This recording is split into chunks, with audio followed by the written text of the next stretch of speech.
Hey guys, how's it going? It's me, Chris, again, and today we have a 2015 Acura ILX maintenance light reset. We are going to use this down arrow and this select and reset in the middle. Don't use this one. This select reset is for the arrow going up. So, and we're going to be looking at that screen right there. Go ahead and turn on your car without starting.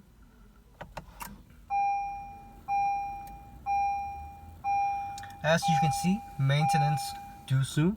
Now go ahead and use that arrow, the down arrow, to go find your destination.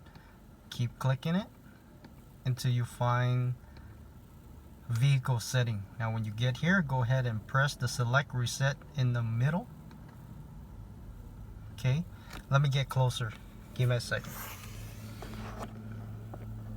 I hope you guys can see that.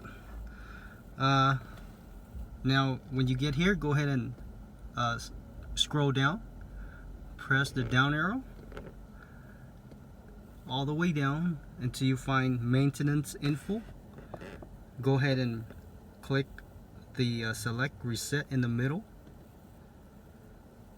and now scroll down, reset, press the reset, the select reset in the middle.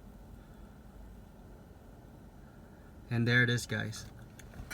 Make sure you click that like. Thank you for watching. I'll see you next time. Bye bye.